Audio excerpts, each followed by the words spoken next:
entertaining, talking sports.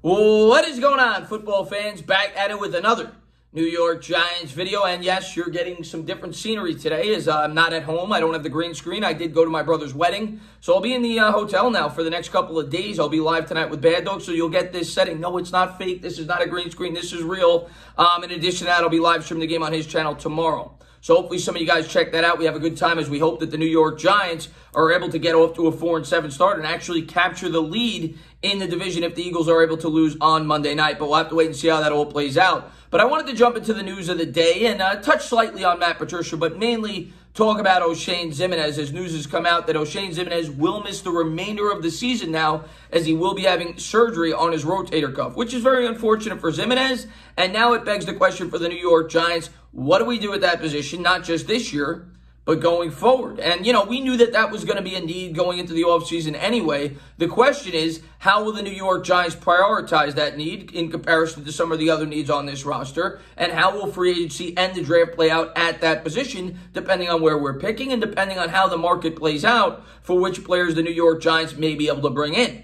Now, as far as Ximines goes, he's a guy that a lot of people had a lot of high hopes for coming into the season out of Old Dominion, and he had a disappointing start, but he wasn't really getting on the field a ton. And I think a lot of that had to do with the fact that the Giants didn't feel that he fit the scheme as well as a guy like Kyler Fackrell or as a guy like Lorenzo Carter. If you remember back, when the season first started, the first 2, 3, 4 weeks, Carter was getting a lot of time before the injury because of his versatility. And I always thought that that would be the case. I thought he fit the scheme much better than Ximines did. And I think the Giants coaching staff felt the same way. It's why he hasn't gotten out on the field. Now, one thing about this New York Giants pass rush, they don't do it with one player. They don't do it, they do it through scheme. They do it through blitzing. They do it through coverage. The Giants get a lot of coverage sacks, and it's why I've questioned going into the offseason next year whether or not the New York Giants will prioritize this position. But with how thin we are at that spot now, with all the injuries we've had to our two projected starters going forward, you have to question whether the New York Giants may prioritize that at the top of next year's draft or at least in free agency.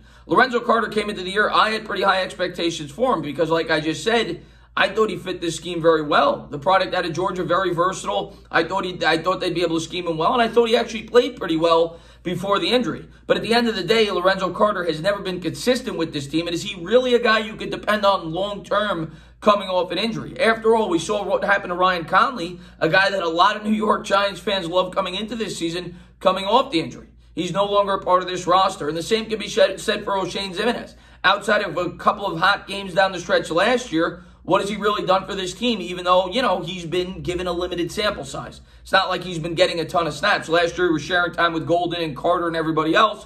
And this year, he was 3rd or 4th on the depth chart when he was healthy.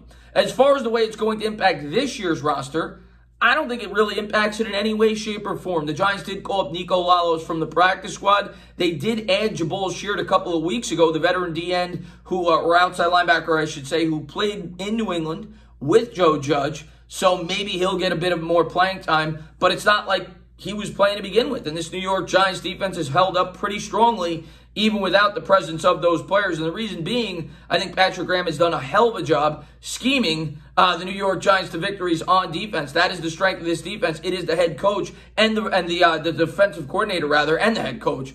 And his ability to scheme. And I think they do have a, strong secondary play. And that's where they're going to build this defense. And it's why I've talked about why I think cornerback will be viewed as the biggest need going into the offseason. Now, that may change. And if there's an edge rusher in this year's draft class or in this year's free agency period that the Giants feel is versatile and could fit this scheme and can make a major impact, they may very well do that. Because right now, if you look at this depth chart, this may be the thinnest position on our roster. And if it's not, it's right up there. Who can you really trust going forward? Kyler Fackrell's on a 1-year deal. Very well may not be back. I hope he is. Seems to be a guy that Patrick Graham likes from his days with Green Bay, and Fackrell's played fairly effectively when given the opportunity. But nobody would say that the Giants have a guy that strikes fear into the hearts of the opposing offenses. They've kind of done this collectively. The Giants this year have 25 sacks, which ranks, I believe, right near the top 10 in the league, even though they only have 5 sacks as their sack leader with Leonard Williams, who I think the Giants more than likely will bring back at this point in time. They've only got 3 players with 3 sacks or more.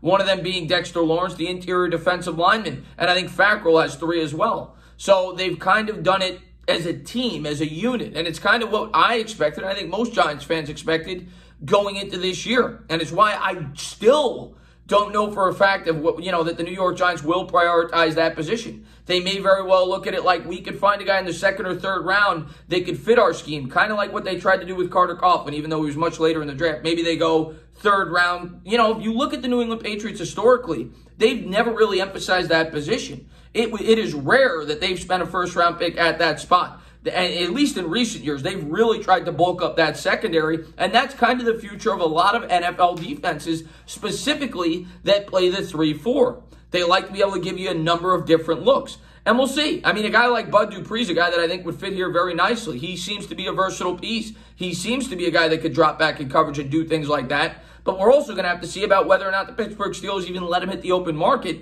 And if he does, well, the Giants, are they willing to give a player like that the kind of money that he's going to desire and get from somewhere? He's going to be looking in excess of $20 million. And if you look at the Giants' cap space, if you plan to bring back players like Leonard Williams and bring back players like Dalvin Tomlinson, it's probably not going to be in the budget for this football team. So the Giants are going to have to figure all that out in the offseason. As far as this season goes, I'm sticking with what I've got. I mean, maybe I bring in somebody, but I'm not panicking. I'm sticking with what I've got. They've done the job so far to date. The defense has exceeded expectations, and they've done it without Oshane Ximines, and the reason they've done it is because of the scheme. So I'm not too worried about it. The other thing I wanted to touch on briefly was Matt Patricia as another Bill Belichick disciple goes down for the count. And this has been a laundry list of head coaching candidates that have been fired under Bill Belichick's watch in other locations that they all seem to fail. Now, good news for the New York Giants. Brian Flores, who was under the Bill Belichick coaching tree, has done a fantastic job for the Miami Dolphins. They won 5 games last year when nobody expected them to do that, and they've already got 6 wins this year. And a lot of people, myself included, have talked about Flores potentially being a Coach of the Year candidate. And the same can be said for Judge, not a Coach of the Year candidate, but a guy who I think is doing a very good job for the Giants. And I don't think a lot of Giants fans would debate that. Being that the Giants are at 3-7, maybe that's what you expected, but they've competed with a lot of good football teams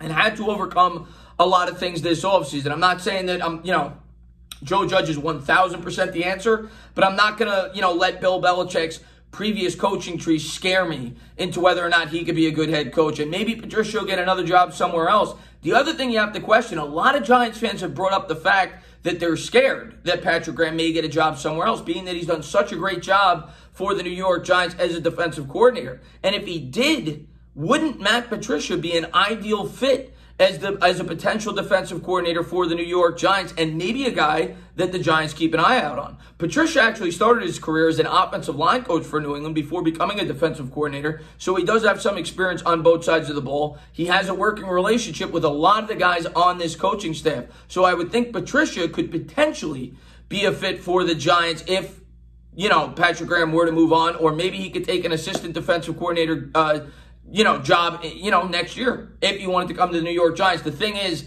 I would think that another team would definitely offer him a position as a defensive coordinator somewhere else. I don't think he'll be able to get a head coaching job out of the gate, though, being that he did such a poor job with the Detroit Lions. But just wanted to touch on that, touch on Oshane Ximines. I'll be live tonight. We'll talk about tomorrow's game and any questions that you guys may have. As always, guys, if you like what you watch, please subscribe. Drop a comment. Maybe give me a little thumbs up. Cheers.